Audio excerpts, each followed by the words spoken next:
সমস্যা কি আমার টাকায়? সমস্যা তুই ঘুষ খাস, মোটা অঙ্কের ঘুষ খাস, তারপরে সুদে টাকা লাগায় রাখছ। আমি যাই না শুনে তোর হারামের টাকা দিয়া এই কোরবানিতে তোর আমি শরিক করতে পারি না। আর একজনকে 10 লাখ টাকা দিছস, প্রতি মাসে 1 লাখ টাকা লাভ নেস। এটা তো টাকার ব্যবসা। টাকার ব্যবসা এটা টাকার ব্যবসা না? আমি কষ্ট করে ইনকাম করছি না, এই টাকাটা আমি যদি ব্যাংকে ফেলে রাখতাম, ব্যাংক আমার ইন্টারেস্ট দিত না। এই টাকাটা একজনে নিয়ে কাজে লাগাইছে, উনি কাজে লাগায় ওনার লাভ হয়েছে, ওইখান থেকে আমার কিছু দিতেছে। এটা তো সুদের কিছু না। তা আমার টাকা কি বিদেশি টাকা যে আমার টাকা চলে না দেশে? ওই তুমি, আমার অফিসের দেরি হয়ে যেতেছে, ব্যাগটা নিয়ে আসো। একবারে রেডি হয়ে অস্থির হয়েছে না? দাও। ও শোনো, ভালো কথা, আব্বা কই? রুমে মনে হয়। আব্বা কি কোরবানির ব্যাপারে কোনো কিছু বলছে? কবে গরু কিনতে যাবে? বলছে, তবে আমাকে কিছু বলেনি, আমি শুনছি বলতে। কি কি আর যাই না, কি করবা, এবার আর তোমার শরীর হওয়া হবে না। মানে? তোমার থেকে আব্বা কোনো টাকা নিবে না। কেন, কি হয়েছে? কি হয়েছে? ওই তুমি সুদে টাকা লাগাও, ঘুষ খাও, তোমার কালো টাকা, তোমার টাকায় ভেজাল আছে, এই টাকাটা কোরবানি হবে না, এগুলোই বলা বলি করলে আমি শুনলাম। তো তোমাকেও যেহেতু এখন পর্যন্ত কিছু বলে নাই, তার মানে তোমার থেকেও টাকা নিবে না, বুঝছো? আচ্ছা ঠিক আছে, তুমি দরজা লাগাও, আমি রাতে এসে আব্বার সাথে কথা বলবো। ঈদ তো ঘনায় আসছে। ঠিক আছে, লাগাও, দরজা লাগাও।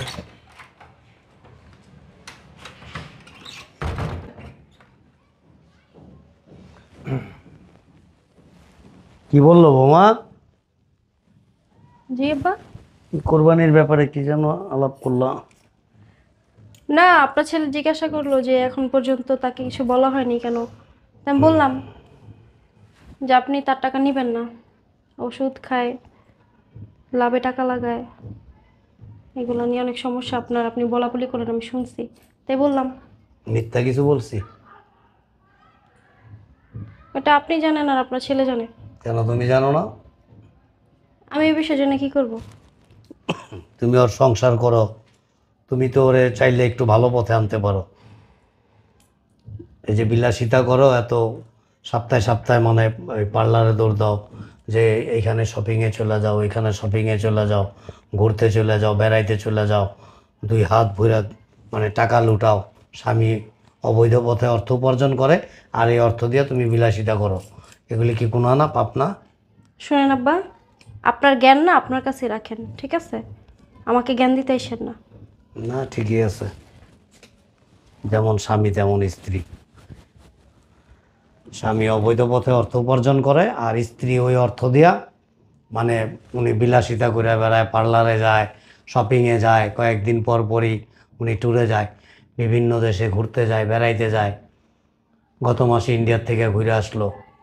আছে অবৈধ টাকা আছে, স্বামী সুদে টাকা লাগাইতেছে, বিশাল কোম্পানিতে চাকরি করে, ওইখানে প্রচুর মোটা অঙ্কের টাকা ঘুষ খাইতেছে। ওনার সমস্যা কি? জাহান্নামের আগুনে জ্বলবা, তুমি একা জ্বলবা না, অপদার্থটা চাবিটাও রেখে গেছে। ব্যাককল কোথাকার।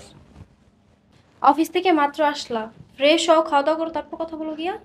না, আব্বার সাথে এখনই আমার কথা বলার দরকার আছে। আব্বার সাথে আমার একটু বোঝাপড়ার দরকার আছে। আমার টাকায় কি সমস্যা আমার জানতে হইব না? খাওয়া দাওয়ার পর কি কথা বলতে পারতা না? আরে মানুষজন কোরবানি দিতেছে না, এই টাকাটা চলতেছে না, এটা তো আমার কষ্টের টাকা। আব্বা চুপ থাকো। আব্বা, আব্বা, হ্যাঁ আব্বা। কি হয়েছে? সারের মতো চিল্লাইতেছস কে? কি সমস্যা? কথা আছে, বসো। কি কথা ক? কোরবানি আইসা পড়ছে, কোরবানির ব্যাপারে তো আমার কিছু বলতেছো না তুমি। কবে গরু কিনতে যাইবা, কত টাকার ভিতরে কিনবো, আমাদের বাজেট থাকা দরকার না একটা? বাসায় কি মানে গেট দিয়ে ঢুকছস না ছাদের উপর দিয়েছস? কেন? জিজ্ঞেস করতেছি। গেট দিয়ে আসছি। গেট দিয়ে এসেছ, ওই কর্নারে যে গরু বান্ধা দেওয়াস নাই? ওটা তো ছোট গরু। ছোট গরুই ভালো, সৎ পয়সা, হালাল পয়সার ছোট গরুই অনেক। তা আমার টাকা কি বিদেশি টাকা যে আমার টাকা চলে না দেশে? তোর টাকা দিয়ে গতবার মানে না যাই না নিছিলাম, এবার আর নিব না। সমস্যা কি আমার টাকায়? সমস্যা তুই ঘুষ খাস, মোটা অঙ্কের ঘুষ খাস, তারপরে সুদে টাকা লাগায় রাখছস। কালকে এক ভদ্রলোক আসছিল তোর খোঁজে, জিজ্ঞাসা করলাম কি ব্যাপার, বলে যে না আমি অফিসে যাইতে বলছিল, অফিসে গেছিলাম, কিন্তু আপনার ছেলেকে তো অফিসে পাইলাম না, এ মাসের টাকাটা একটু দেরিতে দিতেছে। আমি কি কিসের টাকা, ধান নিয়েছিলেন? কয় না ধান না, আমি তো ওনার কাছ থেকে 5 লাখ টাকা নিয়েছিলাম, প্রতি মাসে ওনাকে 25,000 টাকা লাভ দিই, মানে 5 লাখ টাকায় 25,000 টাকা, দ্যাট মিন্স পার লাখে কত 5,000 টাকা করে ওইটা তো টাকার ব্যবসা। টাকার ব্যবসা। এটা টাকার ব্যবসা না, আমি কষ্ট করে ইনকাম করছি না, এই টাকাটা আমি যদি ব্যাংকে ফেলে রাখতাম, ব্যাংক আমার ইন্টারেস্ট দিত না। এই টাকাটা একজনে নিয়ে কাজে লাগাইছে, উনি কাজে লাগায় ওনার লাভ হয়েছে, ওইখান থেকে আমার কিছু দিতেছে। এটা তো সুদের কিছু না। সুদ না এটা। এটা কিসের সুদ বলে আব্বা? সুদ মুখ দিয়ে চাইয়ে নেওয়া যায়, ওইটা সুদ, এটা তো সুদ না। আর একজনকে 10 লাখ টাকা দিছস প্রতি মাসে 1 লাখ টাকা লাভ নেস। লাভ না আব্বা, এটা কি এটা? এটা উনি খুশি হয়ে আমার দিতেছে। তোর বউ প্রতি মাসে না হইলো 1.5 থেকে 2 লক্ষ টাকা খরচ করে। তা আমার টাকা আছে, আমার বউ খরচ করবে না? কোত্থেকে করে? তুই আরে সাত্তার একই কোম্পানিতে চাকরি করস, অথচ সাত্তারের ছেলে মেয়ে স্কুলের বেতন দিতে হিমশিম খায়া যায়। ও তো একটা বলদ, সাত্তার একটা বলদ। কিভাবে অফিসে কাজ করতে হয় সবার সাথে মিলামিশা, ওই জিনিসটা বুঝেই না। কিন্তু আমি যাই না শুনে তোর হারামের টাকা দিয়া এই কোরবানিতে তোর আমি শরিক করতে পারবো না। আব্বা বারবার তুমি বলতেছো হারাম হারাম হারাম। আর মানুষ কি কোরবানি দিতেছে না? আমার মতো ইনকাম করতেছে না? তারাও তো কোরবানি দিয়েছে। আর মানুষ গু খায়, তুই খাবি? আল্লাহ কবুল করার মালিক আল্লাহ, আল্লাহ কবুল করে নেবে। আল্লাহ রাজি খুশির জন্য কোরবানি আল্লাহর দিতেছি। কোরআনে স্পষ্ট আছে, আল্লাহ পাক বলছে সবচাইতে নিকৃষ্ট হইল সুদ আর ঘুষ। সুদ খাওয়া কি জানোস? সুদ খাওয়া কি? তুমি এটা সুদ মনে করো কেন? এটা তুমি একটা হালাল ব্যবসা মনে করতে পারো না? এটা হালাল ব্যবসা। তা হালাল ব্যবসাই তো, টাকা দিয়ে টাকা আনতেছি। নামাজ তো পড়স না, দেহি না একদিনও নামাজ পড়তে। শুক্রবার জুম্মার দিন তাও যাস না। তোর বউয়েরও দেহি না পশ্চিম দিকে একদিন উষ্টা খাইতে। তোর বউ তো সারাদিন মেকআপ লইয়া আর ড্রেসিং টেবিলের সামনে বসে থাকে, আর তুই বাসার থেকে বের হওয়ার পরে এই যে মোবাইল ধরে, তোর বউয়ের মোবাইল চালান দেখলে অনেক সময় হিমশিম খায় যায়। মানে চোখও ব্যথা করে না, আঙুলও ব্যথা করে না। আব্বা ওর অল্প বয়স, বয়স হলে নামাজ পড়বো, হ্যাঁ হ্যাঁ। এটা লিয়ে অত লাফালাফির কিছু অল্প নেই। বয়স হয়, এক কাম করিস, ওই যে কাশেমের দোকান থেকে 2টা ফিটার আইনা দিস। আব্বা তুমি এত কথা বলো না, রাত জাগের খামারে তো দুধ আইনা দিস রোজ 1 কেজি করে। এত কথা বলো না আব্বা। ওই ছোট গরু তো আমাদের হবে না। মানুষ দেখে সমালোচনা করতেছে যে আমাদের বাড়ির গরু প্রত্যেকবার আসে, বিশাল বিশাল গরু আসে, 4টা থেকে 5টা গরু আসে, আর এইবার একটা বাছুর বান্ধা রাখছো গেটের সামনে। আমি তো দেখে মনে করছি এটা কার না কার কোনো ভাড়াটিয়া রইব, এমন দিই না। তুমি বলতেছো তুমি আনছো ওই গরু। ওই বাছরটাই মনে করে 100 উটের সমান, কারণ হালাল টাকার।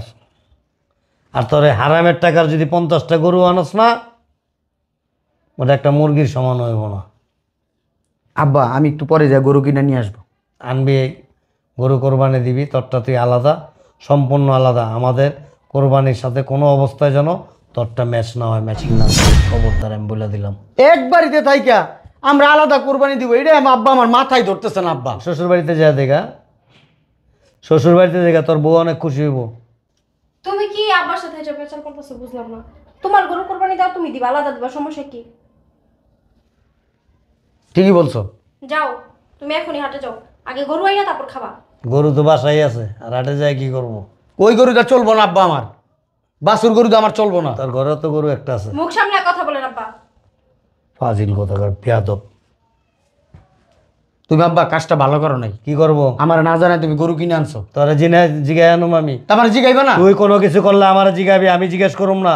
তোর মতো হারামের টাকা কামাই না আমি। বারবার হারাম হারাম হারাম। হ্যাঁ। এই একটা কথা পাইছো আব্বা। কোরবানির অর্থ বুঝোস? আমার টাকায় লেখা আছে কোনো জায়গায় হারাম, কোনো জায়গায় কি লেখা আছে যে এটা কালো টাকা, এটা সুদের টাকা, এটা ঘুষের টাকা, কোনো জায়গায় লেখা আছে? তোর টাকা তোর বউয়ের কাছে হালাল। এর কারণ কি জানোস? তোর টাকা দিয়া বউ প্রতি সপ্তাহে সপ্তাহে যে পার্লারে দৌড়ায়, দেখ কত সুন্দর চুলগুলি আসলে কি করছে দেওয়াস না? শোনো আব্বা, ইংরেজ খালি তুমিই খালি বলো আমার টাকা হারাম, আমার টাকা ভালো না, হ্যাঁ সুদের টাকা ঘুষের টাকা। শুনো আমার টাকায় বহুত বহুত ফ্যামিলি চলতেছে, গরিব মানুষরা যখন হাত পাতে তখন টাকাটা দেই। এরা তো কয় না আপনার টাকাটার মধ্যে লেখা আছে আপনার ঘুষ খান, আপনি সুদ খান, এটি তো লেখা নাই। কারে দেশ? আমি তো তোর এই পর্যন্ত দেই না। তুই ফকির বাসায় এলে কি করে জানোস? গেটের থেকে যদি তোর গলার আওয়াজ পায় না, জুতা খুলে হাতে লিয়ে দৌড় দেয়। তুই কয়েকদিন কয়েকটা ফকিরের গায়ে হাত তুলছস। করছি, মারছি, আমার বাড়ির ভিতরে ঢুকবো, আমি রাস্তাঘাটে ঠিকই দিই। আমি ভুলা যাই না, এক জুম্মার নামাজ আমার লগে গেছিলি পড়তে, মসজিদের ওই যে বক্স দান বাক্সর মধ্যে 20 টাকা নোট ফালাইছিলি। 5 টাকা দিবি, 15 টাকা ভাঙতি নাই দেখে টাকাই দাস নেই, পকেটে বইরা লাইছিস আবার 20 টাকা নোটটা। তুই হে খাচ্ছন না, হাজার হাজার লাখ লাখ টাকা সুদে খাটায় খাস, বইরে দিয়ে দাস বান্ডিলে বান্ডিল। মাইকে আরো সুন্দর হোক। কথা তোমার বলবো আব্বা না। আমার পিছনে পড়ে থাকে, বুঝছো? শোনো এক কাজ করো, তোমার নিয়ে যাবো গরু রাটে, তোমার হ্যাঁ। পছন্দের গরু কিনুন, চলো। এই যে গরু কিনতে মহিষ লয়ে যাবি লগে। যা চলো রেডিও। যা যা। ভালো আছেন আপা, খাবারের ভিতরে বিষ দেন তারপর বসে যত সব। মহিষ লয়ে যাবো গরু কিনতে। শোনো আব্বা, কি তুমি কি চাও আমার সংসারটা ভালো থাকুক? তোর সংসার ভালো থাকুক বা খারাপ থাকুক এটা লই আমার মাথা ব্যথা নাই। তো মাথা ব্যথা হইব তুই কেমনে? তো তোর বউয়ের গোলাম। গোলামি ভালো। হ্যাঁ, তোর বউ যা কয় তাই হনস তুই। আমার সুখ, আমার সংসারে সুখের দরকার, শান্তির দরকার, অশান্তির দরকার নাই তো আমার সংসারে। তুই তো বউয়ের মুখ খাস, বুঝছ না? তোর বউ মুখটা যদি বাটিতে দেয় না ওইটা 7 আপ মনে করে খাই লাবি। আপনি খান নাই? যা আসো তো। যা যা যা, না গেলে আবার পারাইবো তোরে। থাপড়ে তোর গালের দাঁত দুটো ভালা দিতে পারে। তোমার বাপের সাথে এক বাসায় আমি আর কোনোদিন থাকবো না। এই মুহূর্তে বের হয়ে যাবো বাসা থেকে। তোর বউয়ের কথায় কোনো উত্তর দিস না। আপনি কথা বলেন না, চুপ থাকেন। চাপার দাঁত ফালাই দিব, পরে কোরবানির গোস্ত খাইতে পারবি না। হারামের টাকা দিয়া আমার হালাল টাকার লগে মিস করে আমার টাকাটারে শুদ্ধ হারাম করতে চায়। বেয়াদব ফাজিল কোথাকার। গরু যেটা আনছে এটা এখানে কোরবানি হবে, আর তুই যে গরু এনে কোরবানি দিবি ওই গরুর মাংস তো দূরের কথা, ওই গরুর কোনো চিহ্ন যেন আমার ঘরের ভিতরে না ঢুকে। খবরদার বইলা দিলাম, ফাজিল বেয়াদব। এই কোরবানির ঈদ আমি এই বাসার মধ্যে করবো না, আমি তোমার বইলা দিলাম, শেষ কথা। আমি আজকে আমার বাপের বাসায় চলে যাবো। আমার যদি আলাদা না রাখো, তোমার বাপের সাথে আমি এক ছাদের নিচে কোনোদিন থাকবো না। তোমার বাপ আজকে আমার যে সমস্ত কথাগুলো অপমান করছে। হ্যাঁ হ্যাঁ, বোর কথা শুনিস, নাইলে আবার ঘুষা ঘাসি দা চোখ চোখ কানা করে বলাইতে দেখছো? পারে। তোমার বাপে আমার সংসারের মধ্যে নাক গলায়। কয়দিন আগে না লাথি দিয়া তোর বাম চোখ ফুলাই দিছিল। কি বুঝাইতে চায় তোমার বাপে এগুলো বইলা? কি বুঝাইতে চায়? হ্যাঁ, আচ্ছা তুমি রাগ করো না, শোনা, তোমার বাবার বাড়িতে এবার আমি কোরবানি দেবো, বড় বড় 3টা গরু কিনুম। 5টা গরু কিনবা? আচ্ছা 5টা গরু তোমার কিনুম। বাপে দেখাই দিবা। আচ্ছা এক একটা গরু মনে করো 5 লাখ টাকা করে কিনুম, ঠিক আছে? উনি হাজি সাহেব আসছে, দুনিয়া সব পাপ পুণ্য সব হেই কামাইছে, আর কেউ কিছু কামায় নাই, বুঝো নাই? 5টা গরু কিনে আনিস, আর তোর ঘরে একটা মহিষ আছে, 6টা এক লগে কোরবানি দিয়ে দিস। আপনার দিয়া দেবো এইবার বেশি কথা বললে। থাক শোনা, রাগ করে না, থাক, কথা বলার দরকার নেই আমার আব্বার সাথে। আব্বা পাগল হয়ে গেছে। মাপ চা, তোর বউয়ের পাও ধরে মাপ চা, আম্মা মাফ করে দেন আমারে। বেয়াদব।